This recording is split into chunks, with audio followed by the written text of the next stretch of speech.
from that. As an astronaut, were you thinking of possible death? Well, I have to admit that launch is what most terrified me. People ask me, was I scared on a shuttle launch? And I tell them, no, I wasn't scared. I was terrified. And I flew 3 times. I was terrified on the first launch. I was terrified on the second launch. And I was terrified on the third launch. I have to admit that in orbit, it's very relaxing. I didn't ever feel like my life was imminently at risk when I was in space. And reentry, you get your heart rate up a little bit, but again, I always felt like the chances of something bad happening on reentry are much less than they are on launch. I mean, on launch, it's a controlled explosion. I mean, you're converting 4 million pounds of propellant in just 8.5 minutes to a speed of 18,000 miles an hour and an altitude of 100 miles or so. That's a huge energy exchange, and obviously a lot of bad things can happen on launch. And so I was much more apprehensive on my launches than I ever was on my reentry. The reentry is very, it's not. It just doesn't have that dynamic about it, not the noise and the shaking and the violence that you have on liftoff and on orbit insertion launch. But you said, Colonel Mulhane, that on reentry, that I think your words were, it gets your heartbeat up a little. Is the translation of that your heart's pounding like a hammer? Well, it's certainly, it is very, not very, but it is much more apprehensive. You're much more apprehensive on reentry than you are in orbit. Orbit is relaxing. I mean, assuming everything's going fine, again, I never had any sense that my life was threatened in space. I know that sounds bizarre probably to a lot of people when you consider you're in a vacuum and you're hundreds of miles above the Earth, but it was very relaxing. On reentry, you do get more apprehensive, but it's not the same as launch. At least it wasn't for me. Now, I realized that things could go bad on reentry, but again, I just didn't have the sense of threat that I did on launch. Colonel, we're going to put up again the crew photograph for this mission. And as we put that photograph up, I want you to tell us briefly, if you will, what it takes, how much it takes to be an astronaut. Well, I didn't know any of the people that were lost today on Columbia. I left in 1990. Challenger obviously affected us, my group, because there were 4 from Challenger were killed from my group. All astronauts, I think that it's a passion. It's something that you want to do so badly that you can't turn away from it. It's something in your blood. I think that describes most astronauts. In fact, I've told people before that I think the fear of not making the trip far exceeds the fear of dying doing it. I know that sounds bizarre, but I think people who climb like mountains and Mount Everest and these other people that do these things, that it always amazes me. I'm not a mountain climber. It always amazes me that, how in the world do these people do this, climb up to Mount Everest? And then I think about it. I know how they do it. To them, it's a passion. They have to do it. And that's, I think we lost the audio of Colonel Mulhane from New Mexico as he was speaking so eloquently about what it is, what it takes to be an astronaut, what it drives those who have this passion to go into space, as the crew of this shuttle mission did. Well, Dateline, the Kennedy Space Center, quote, "It's gone." And that's what a senior U.S. official says about Space Shuttle Columbia. The shuttle broke apart in flames on its way to landing. All 7 astronauts on board were killed.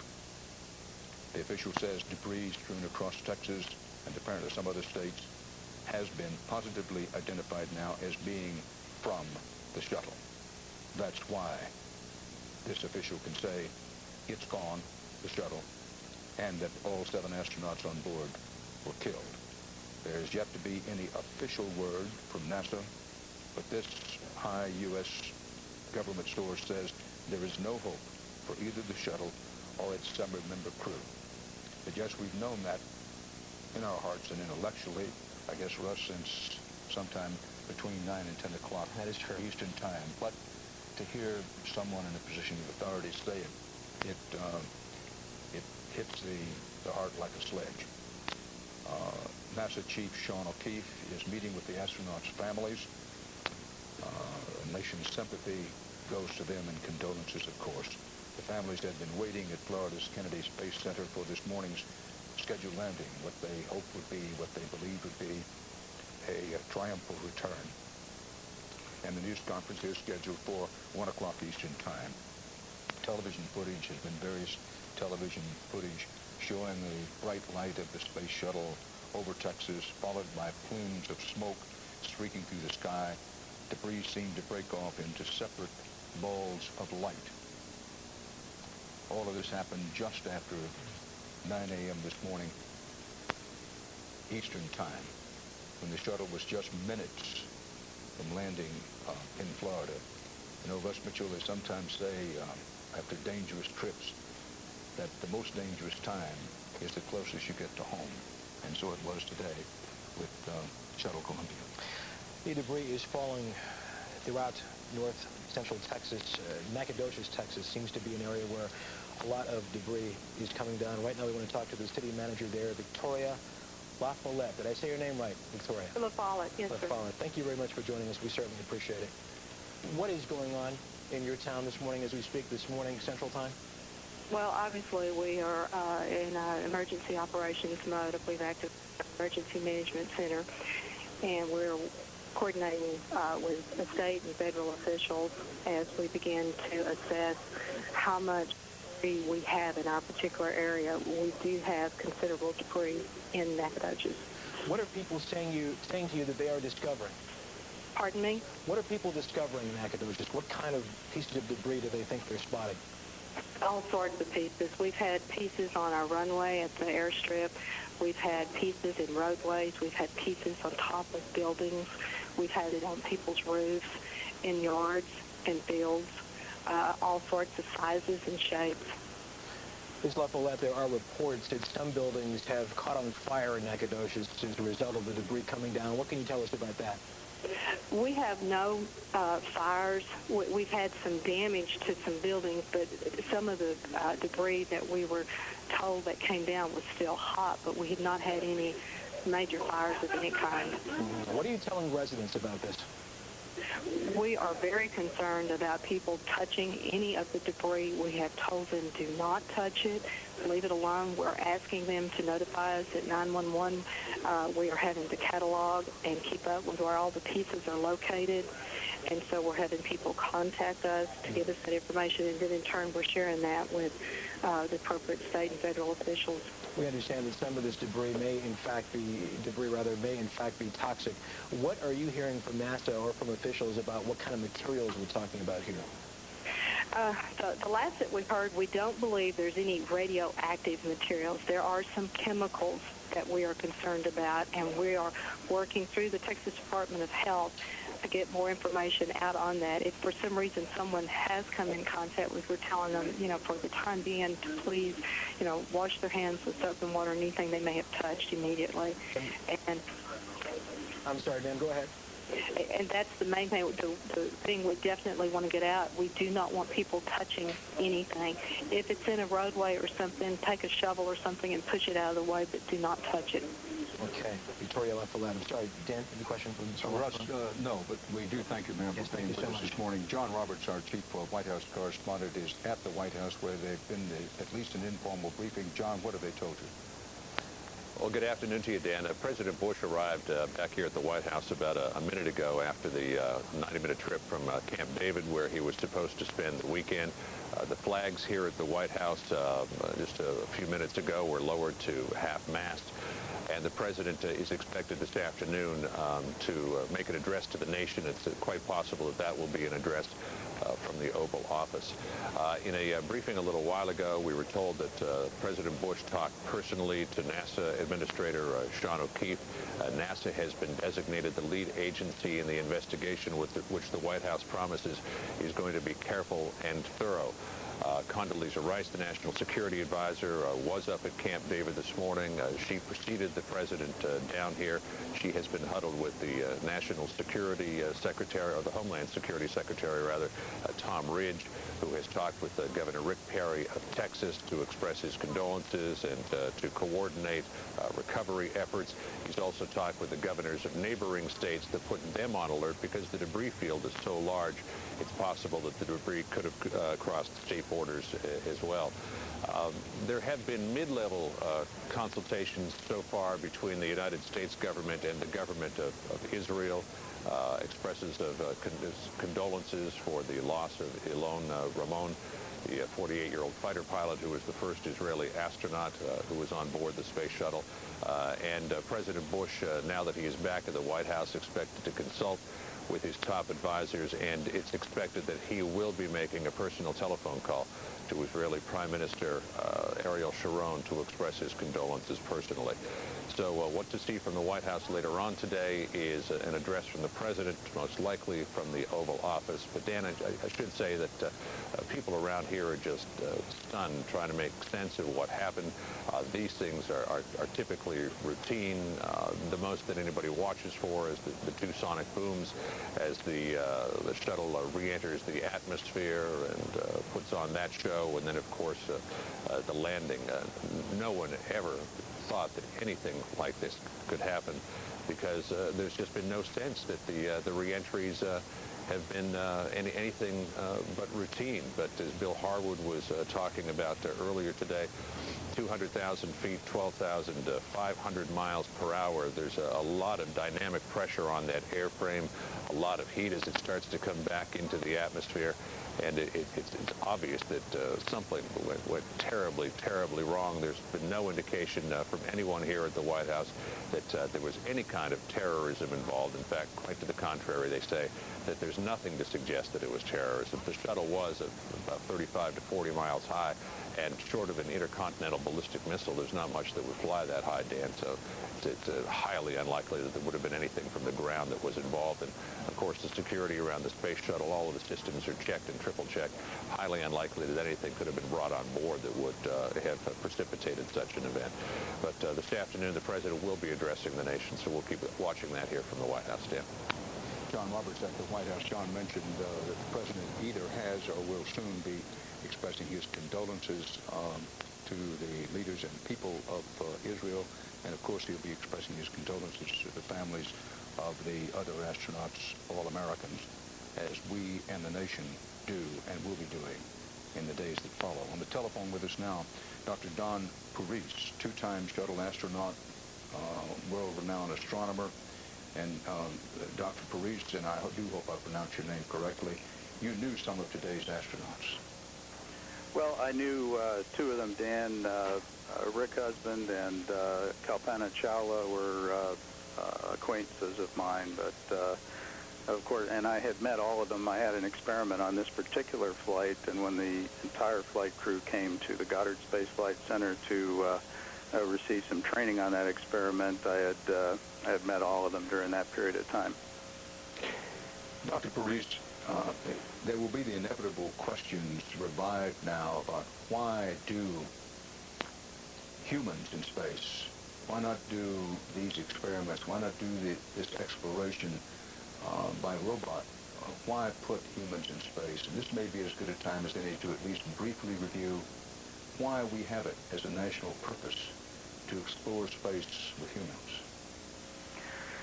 Well, there's more to it than just the experiments that we do in space. You know, it's certainly true that many of the experiments that are done in a human-tended manner on the space station or the space shuttle could have been done robotically.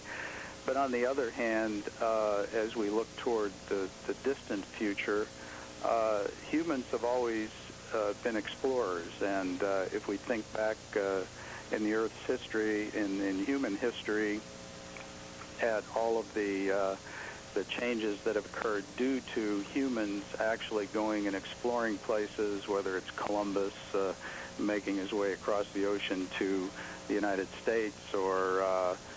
any of the other early explorers that forged trade routes and so forth. Much of human history has been developed by the exploratory nature of us, and we continue to do that. So it's not only the narrow-sighted view of the particular experiments that could have been done on the ground instead of in space. It's a matter of gaining a lot of experience and gaining the ability for humans to extend their presence beyond the Earth.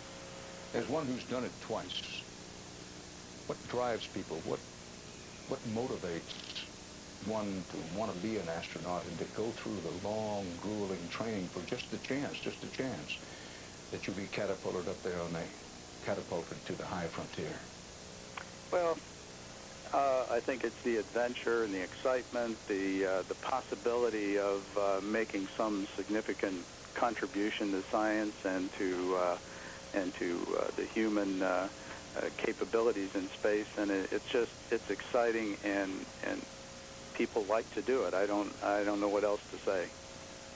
When you were aboard for re-entry on the 2 flights, you were afraid. Can you tell us about that? That part of the re-entry is actually very, very smooth. It's not, there's not a whole lot going on at that point, and particularly at the point where it appears that the Columbia first started having difficulties. That point is sort of the transition point where it's not flying so much like a spacecraft anymore, and it's flying more like an airplane as the atmospheric pressure outside builds sufficiently that the aerodynamic control surfaces start to become effective. That's sort of the transition region there, and it's not, there's not a lot going on. It's hard to imagine what sort of a catastrophic failure could have occurred then to create what happened. At that moment, when you were aboard the shuttle twice, at just about this time when you were over North Texas, were you thinking about possible death or thinking about we're just a few short minutes from home? Well, I didn't fly over Texas. Both of my missions landed at Edwards Air Force Base, but nevertheless, at that point in the flight, maybe 15 minutes before landing, it's like you're on an airliner at that point, and I was certainly not thinking of death. I was thinking about getting a night's sleep because I had worked many hours before that and then had stayed up. Instead of going to bed as I would have normally been scheduled to in orbit, then I was staying up for the entry and landing and was tired and looking forward to seeing my family and getting a good night's sleep. As no doubt were these astronauts today who are now gone. Thank you, Dr. Don Parise, 2-time shuttle astronaut who knew some of today's astronauts. What you've been seeing as we were talking to you, Dr. Parise, were pictures from our affiliate in Dallas. This debris, which has been, is my understanding, confirmed as part of the shuttle's debris, was near Fort Worth, Texas. These aerial shots of the debris, and you can see how large a smoked and scorched area this is by seeing it in comparison to the people who are walking around it. This is from our Dallas CBS News affiliate, aerials of the debris on the ground. Now that was near Fort Worth, and there have been confirmed now reports of debris found in East Texas, which shows you how far an area this debris is strewn over. These are amateur pictures. This amateur photograph, this is the best photograph we've had. The shuttle was flying along at 200,000 feet plus. Yes, you're right. This is the best video. Incredible speed. And let's just let the pictures speak for themselves for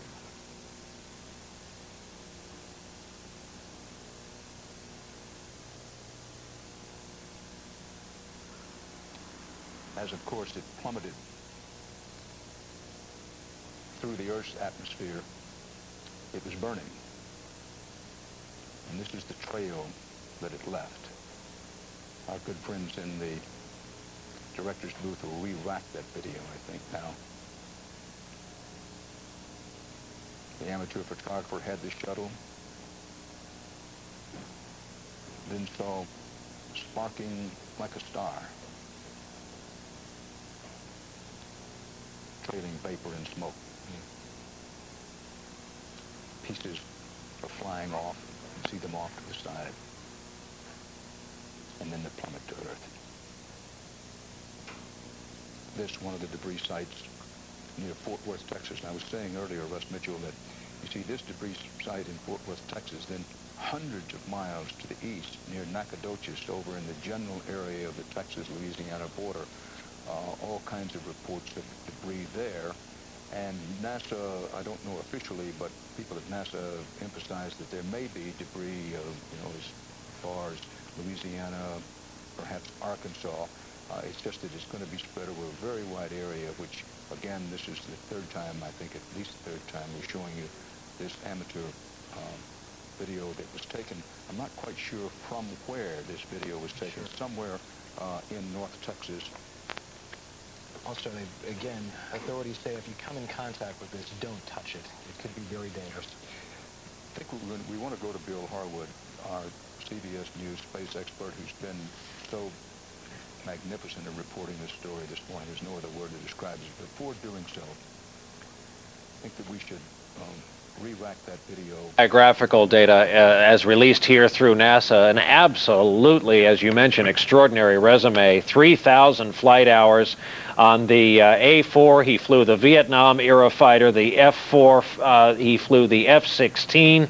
He was decorated from the Yom Kippur War, and his background, his family background, further is part of kind of the DNA of Israel. His mother and grandmother were in the Holocaust.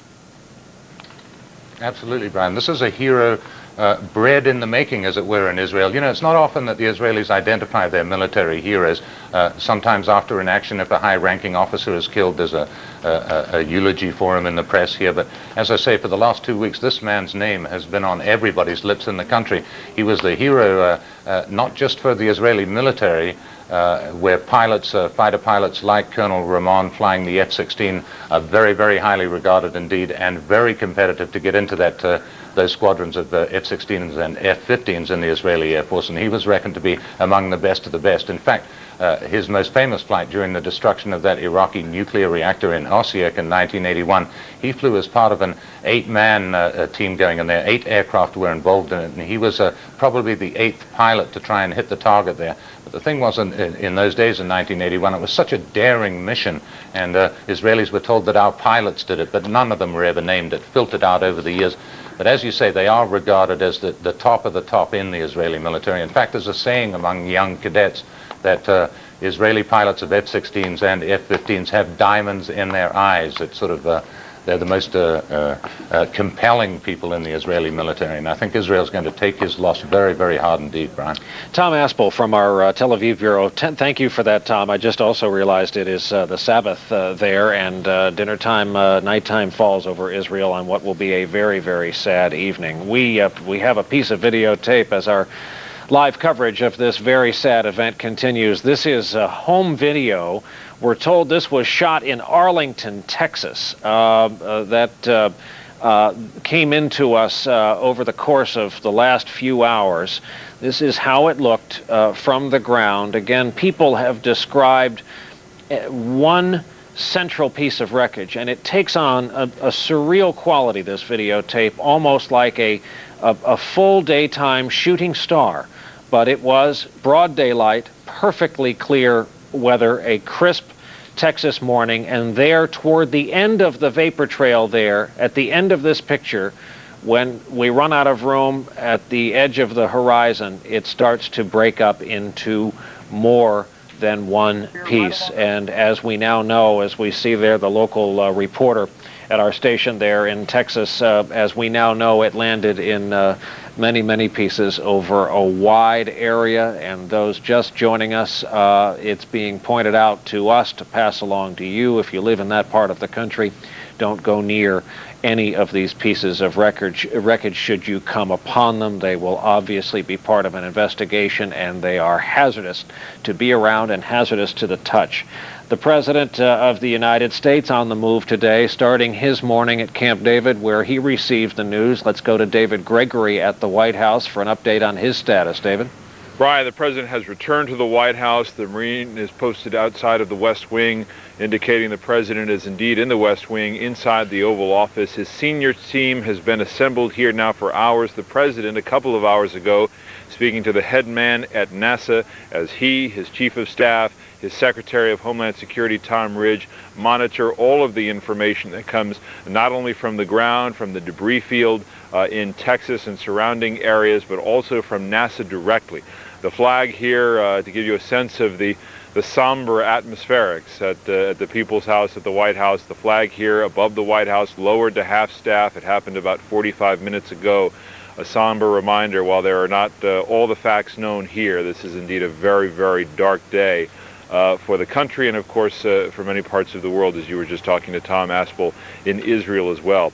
The President, we are told, does intend to speak to the nation at some point today. We don't know when. That's because the White House has not made that determination. First, they want more information to come to the public from NASA, some conclusions drawn about what has happened here as this disaster unfolds. But the President and Mrs. Bush returning from Camp David, where they were spending the weekend, I'm told, Brian, from people in that motorcade, in that what they call the travel pool, that it was indeed a very high-speed drive from the Maryland mountains back here to the White House. David, I'm sorry, we were having some communications here. Can you speak for a moment, if you could, about this President who you cover for a living and see every day? It falls to him now, once again, to be in a position to calm and comfort the United States. Again, thank goodness we are not talking about a national emergency, but we are indeed talking about an apparent national tragedy today. Certainly that, and the President will want to reflect the grief that the country is just now beginning to feel as we wait for more information.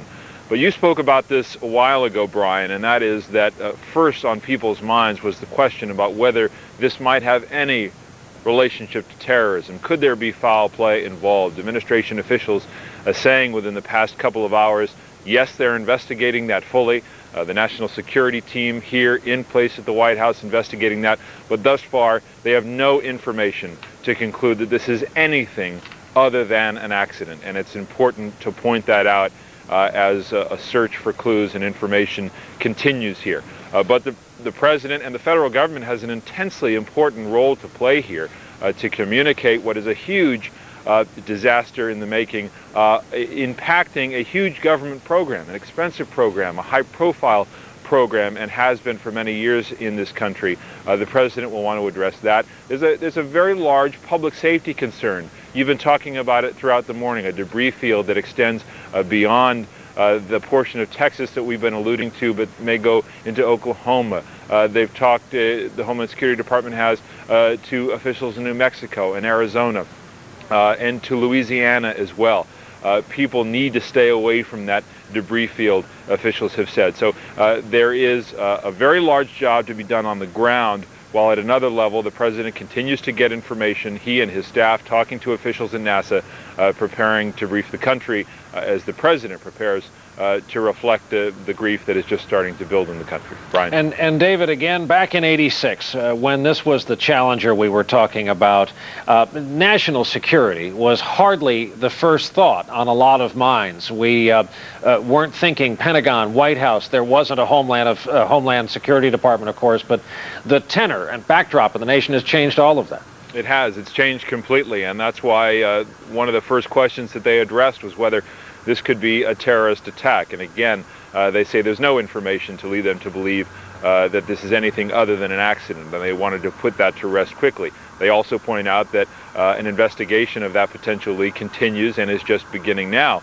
This is also the first time since the Homeland Security Department has just been created by the federal government that you have an apparatus in place to coordinate information very, very quickly when something like this happened that involves not only a federal response, but a local and a state response. And we're seeing that come into play now. The Homeland Security Secretary, Tom Ridge, got one of the first phone calls, we're told from administration sources, from NASA once Columbia had fallen off their communication grid. They could no longer speak to Columbia. They immediately called Homeland Security. Calls went out then to the states that might be affected with a debris field. Calls went on to the senior staff and to the president himself. So there is a function within the federal government to coordinate agencies' response, like the Coast Guard for any search and recovery, any military assets that would be brought to bear, FEMA, responsible for emergency management in this particular case, to coordinate response on the ground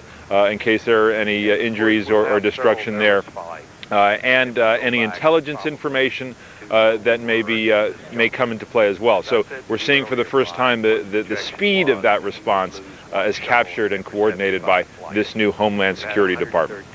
David Gregory on the north lawn of the White House. Again, the president has returned by SUV motorcade instead of helicopter today because the weather here on the East Coast started closing in on the Washington area yesterday, a mixture of rain and snow, and up in Maryland's Catoctin Mountains, where Camp David is located, it is usually snow if given the choice, especially with the severity of this winter.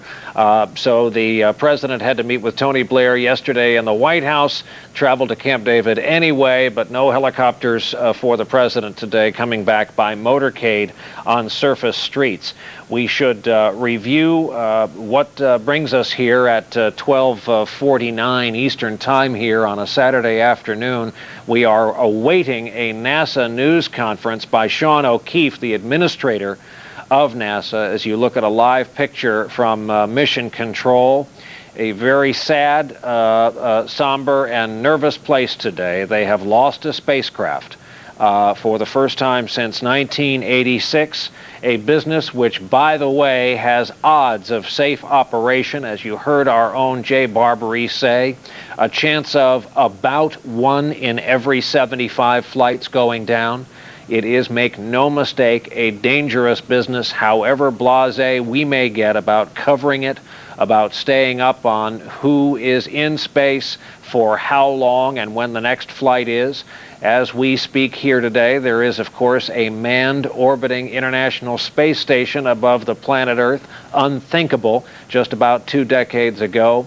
But this is what we are gathered to talk about today. Home video of what so many people across a huge part of the state of Texas saw earlier this morning. They heard a boom. Many of them rushed out of their homes. One man we spoke to thought it was an accident in a nearby rail yard. Many people have said they thought it was a sonic boom of some sort. People looked up, not quite knowing what this was at first. It resembled a vapor trail from a commercial airliner. It looked like a meteor in the bright, clear daylight of central Texas. And then when word started to spread that the shuttle Columbia had been on its way back to Earth, we realized the truth. It stayed together, intact, as a solid but flaming piece of wreckage, as you see, only breaking up into multiple pieces as it neared the end of its trajectory. We have reason to believe that human body parts have been found. We have reason to believe the debris field here is vast and extensive, going on perhaps over several hundred miles. We have been warned all throughout this day by officials in a position to know that people should not go anywhere near these pieces of debris, and some of the larger pieces are being photographed. These pictures have been fed back to us by our NBC station in the Dallas area. This was found, as you see, on a highway median strip, one of, we've been led to believe, the larger pieces to have survived the flaming re-entry. NBC News Chief Science Correspondent Robert Bazell joins me, as he has all morning, here in our New York studios. Bob, what can you add to the coverage so far of this? Well, Brian, we're waiting, of course, for the NASA news conference, which might give us our first hints of what went wrong. And I think as we prepare for that, it's not a bad idea to think about what happens when the space shuttle routinely comes back to Earth from orbit.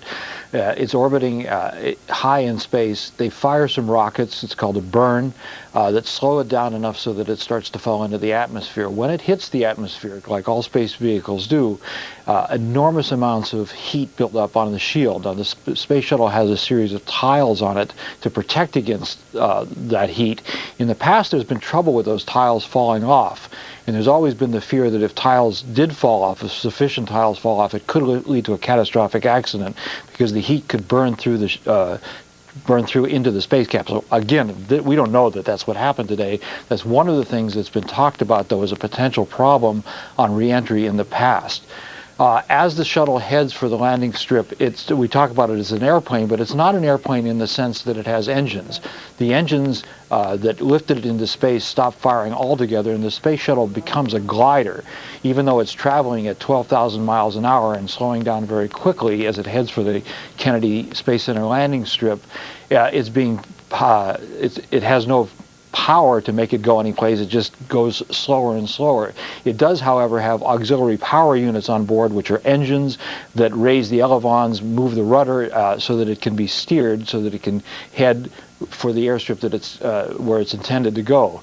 There are emergency plans on landing, but the emergency plans all have to do with something happening to make the space shuttle not head for the right runway, because it's a glider. It's got to come down. It can't go back up again. So there are several other emergency sites. Airports in the area are always alerted that the shuttle might have to land there if something goes wrong. Nothing like this, of course, is anticipated because this was a catastrophic failure. It looks like, and we were all speculating, it looks like some kind of explosion. It could have been an explosion of rocket fuel on board. It could have been a structural failure. It's always the sort of things that we consider when we see a terrible air crash. There's always this long list of things: structural failure, mechanical failure that causes the fuel to explode. All those things are possibilities.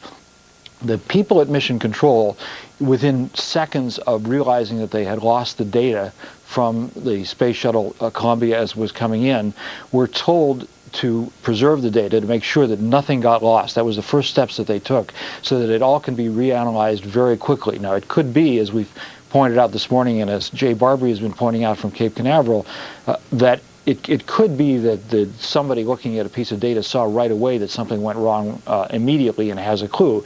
It could be that everything was destroyed very quickly. So we won't know how long the investigation will unfold, but there's an enormous amount of information that's already on the ground at Mission Control in Houston that's called telemetry. Enormous amounts of information that flows down from the Space Shuttle Columbia as it heads toward the Earth. So we could get a clue very soon today as to what went wrong. It could take a while. It will certainly take a thorough investigation. The investigation in this matter will be extraordinarily detailed, of course, because this is the kind of a catastrophic failure that will bring the space shuttle program to a halt until it's completely understood. And there will be many potential sets of clues. Brian?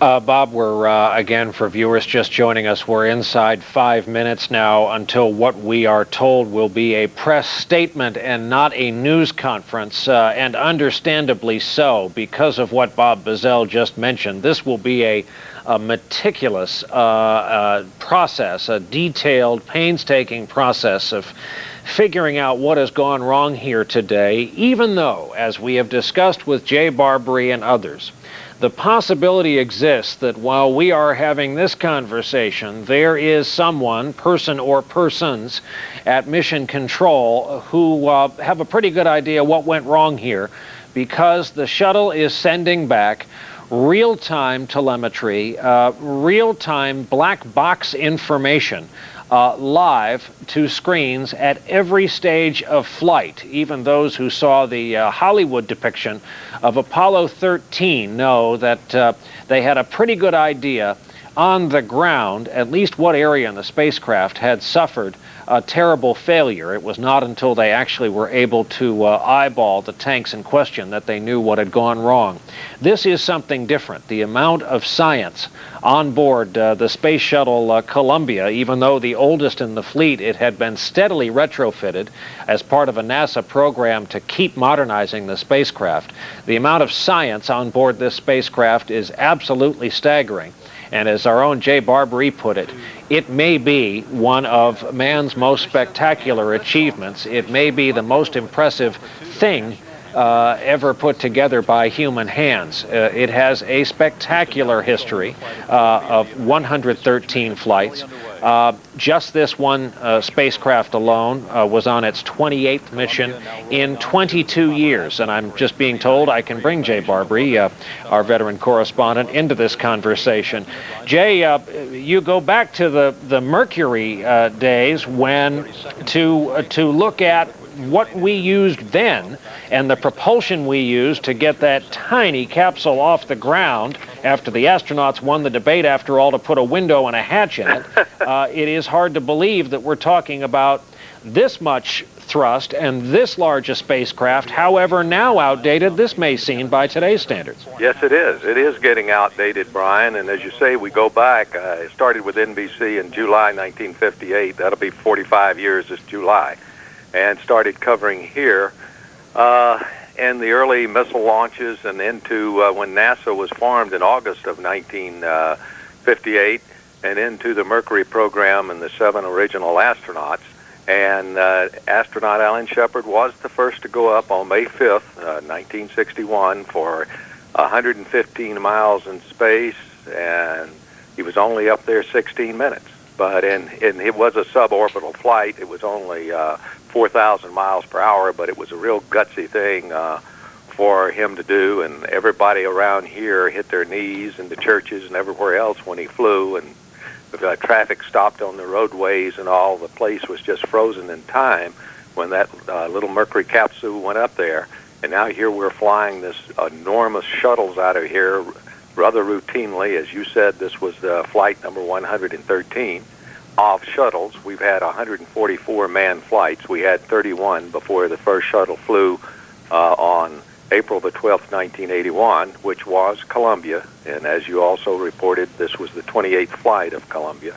So it's a huge difference over, well, let's see, the first flight was 60, this is 2003, so come this May, it'll be 43 years. Jay, it is hard to believe that we have been at this for this long. Of course, the technology, as you pointed out earlier, the constant retrofitting and updating continues, and I think it's safe to say that Columbia had the the best minds putting the best science inside that fuselage, certainly inside the cockpit for these astronauts to use. While we talk here, I should say, let's show what's going on. I think NASA television has a slide on the screen that will come down when they are ready to read their press statement through Administrator Sean O'Keefe.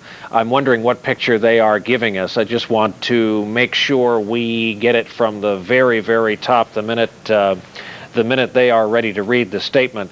NASA has its own, called NASA Select, its own television network, in effect. It's more of a feed service given to us in the news media.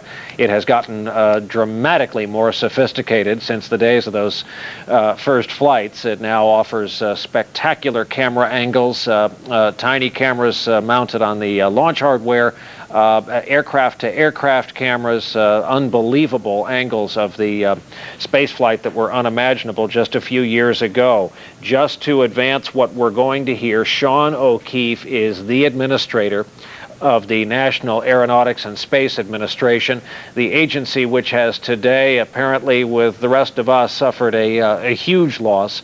7 shuttle astronauts on board, including the first ever Israeli flying today when this happened over central Texas.